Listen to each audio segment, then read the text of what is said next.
Assalamualaikum, halo teman-teman, kembali lagi kita di podcast Tanya-Tanya. Nah, di episode kali ini kita akan membahas mengenai pendidikan Islam sejak dini. Di sini saya sebagai host, nama saya Rafi Akmal Paujan, dan ini narasumber saya, Bu.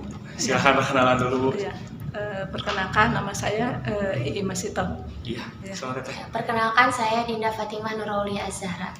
Baik. Kita langsung saja ke pertanyaan pertama, mungkin Bu. Ya. Saya di sini ingin menanyakan sejarah pertama Ibu mengajar ngaji gitu, Bu. Dari kapan? Alhamdulillah, Ibu mulai mengajar ngaji itu sejak lulus SMP dulu itu, tapi mengajar ngaji di rumah, membantu orang tua. Cuma secara formal mengajar ngaji di sini pada tahun 1995 di Madrasah Diniyah Al-Amin ini. Iya. Kalau dari SMP itu, Bu, dari tahun kapan gitu, Bu? Spesifiknya tahun berapa setelah lulus SMP itu? Kira-kira tahun berapa ya? Sekitar 1980-an lah. Berarti udah kurang lebih berapa? 40? Iya. Ya, 44 tahunan. Iya. Ya, kira-kira seperti itu. Nah, Bu, untuk selanjutnya ada gak sih keluh kesah Ibu selama mengajar gitu? Apakah ada anak-anak yang gimana gitu kan? Anak teh kepribadiannya beda-beda gitu, Bu.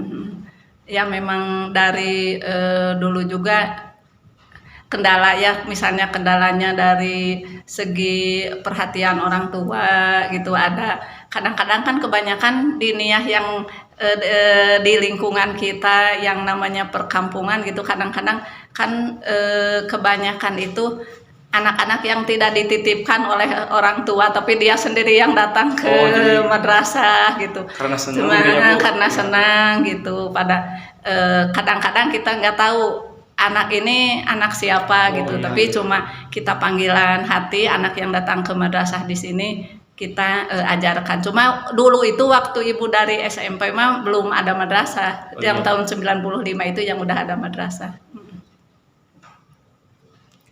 Nah, Bu, kita ke pendidikan Islam dimulai sejak dini, Bu. Iya. Nah, pola asuh Ibu terhadap anak-anak Ibu seperti apa gitu? Dalam segi spesifiknya dalam segi agama Islam gitu. Iya. Bagaimana penerapan yang Ibu lakukan gitu?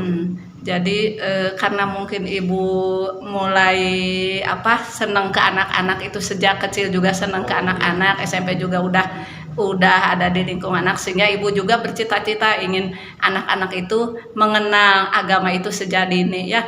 Jadi semenjak Ibu membangun rumah tangga gitu, udah merencanakan anak-anak Ibu harus kuat pada agamanya, sehingga dari mulai waktu mengandung gitu kita niatkan anak ini mau jadi anak yang soleh, sehingga pekerjaan apa yang Ibu lakukan dimulai dengan bismillah, doa-doa sehari-hari. Juga setelah anak-anak itu lahir ya, anak-anak itu lahir memang kan bayi nggak bisa kita ajarkan untuk berat, tapi kita waktu menetes juga langsung bismillahirrahmanirrahim, Allahumma barik lana fima razaqna. Setelahnya doa lagi, kita mau pakaiin baju, waktu bayi juga kita doa untuk berpakaian ke jamban.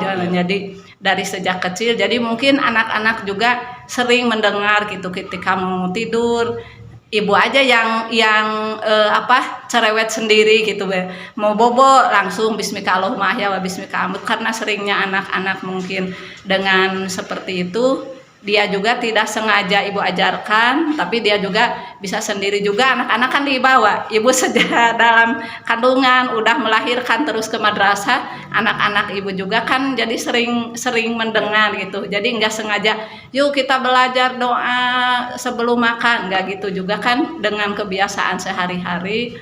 Dengan begitu kita mau makan, yuk sebelum makan berdoa langsung gitu, sering mendengar. Jadi dengan pembiasaan gitu. Yang awalnya mungkin dari paksaan Ibu berubah jadi kebiasaan buat anak-anaknya. Iya. Nah, mungkin ini pertanyaan untuk Teh Dinda gitu. Dampak pola asuh yang diberikan oleh Ibu yang terasa oleh Teh Dinda akhirnya seperti apa gitu? Mungkin kalau dampak pola asuh yang diberikan Ibu, tadi yang Ibu bilang kan Ibu itu tidak ada beberapa hal yang mungkin tidak disengaja diajarkan, tapi melalui pembiasaan. Jadi sampai akhirnya ya dampaknya ke kita itu kita tidak susah untuk mengenal ke depannya. Jadi kayak mengenal doa-doa atau mengenal hafalan-hafalan lain tuh nggak susah karena kita sudah dibiasakan. Jadi kita nggak perlu terlalu sulit untuk menghafal atau barangkali kita kesusahan gitu menghafal apa yang seharusnya kita hafal. Kayak kan doa-doa makan, doa-doa sholat dan lain sebagainya. Itu kan jadi kebiasaan kita dalam kehidupan sehari-hari. Iya. Nah, kebanyakan itu kalau misalnya yang saya lihat ya hari ini gitu kan.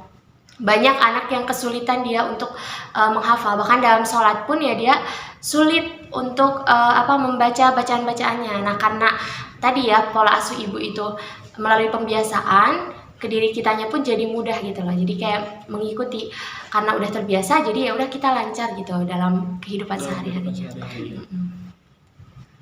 Nah, Bu, selanjutnya gaya mendidik zaman dulu dengan zaman sekarang, apakah ada perbedaan gitu pola asuh orang tua zaman dulu seperti ibu mungkin ya dengan orang-orang tua sekarang gitu, apakah ibu melihat perbedaannya? Iya, jelas berbeda. Soalnya kalau dulu itu kan belum, jangankan HP atau kan televisi juga jarang gitu.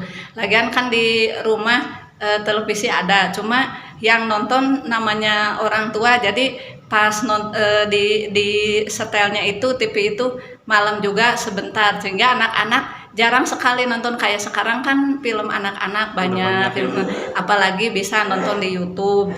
Nah, sehingga anak-anak itu mungkin sekarang udah banyak terkontaminasi oleh hal-hal seperti itu.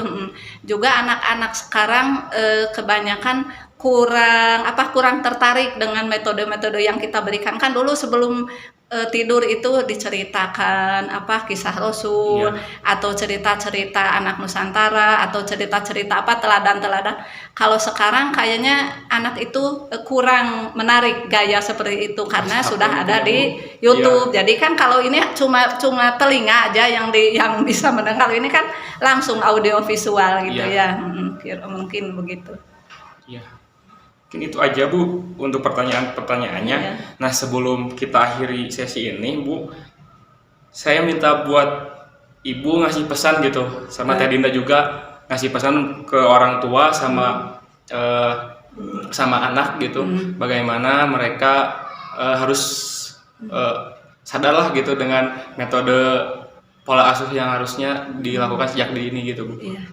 Ya, mudah-mudahan orang tua yang sekarang ya bisa memberikan teladan pada anak-anaknya. Jadi tidak perlu susah ya. Jadi diawali dengan diri kita sendiri, diawali dari hal yang terkecil, misalnya seperti tadi makan, tidur, berpakaian, kejamban, doa-doa sehari-hari. Jadi itu kan tidak perlu modal banyak gitu, tidak seperti halnya kita harus belajar komputer, harus ada bahan, harus ada alat, tapi kita pembiasaan sehari-hari. Nah, itu untuk pondasinya anak-anak kan seperti itu. Jadi juga mungkin yang terlupakan itu diawali dari sejak dini itu bersyukur. Cara bersyukur sejak kecil itu.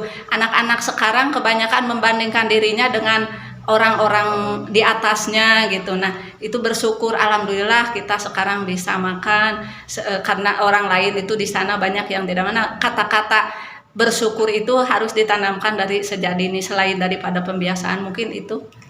Dinda sebagai anak gimana ke anak-anak yang lain gitu, memposisikan diri sebagai anak misalnya. Ya, mungkin sebagai anak terkait pola asuh, karena zaman sekarang itu kan banyak anak yang menyepelekan apa yang dikatakan orang tuanya gitu. Kayak ya udahlah gitu, dianggap angin berlalu gitu kan, karena mungkin dia sudah banyak menemukan hal-hal itu di luar sana kayak melalui medsos dan lain sebagainya, sehingga kayak udahlah menganggap orang tua itu kuno banget gitu loh, kayak apa sih gitu, apa yang diomongin sama orang tua tuh nggak penting banget gitu, nggak sesuai sama zaman. Tapi kan kita nggak tahu setiap apa yang dikatakan orang tua itu pasti ada nilai baik yang terkandung di dalamnya gitu. Jadi jangan menyepelekan nasihat orang tua atau barangkali pola asuh yang diberikan orang tua kepada kita. Jadi apapun itu harus terus kita jalankan dan kita hargai selama itu ya memang baik untuk kita. Itu aja mungkin. Nah, itu aja teman-teman, mungkin terima kasih juga untuk Ibu dan Teteh yang udah berkenan. Sampai jumpa lagi. Wassalamualaikum warahmatullahi wabarakatuh. Waalaikumsalam.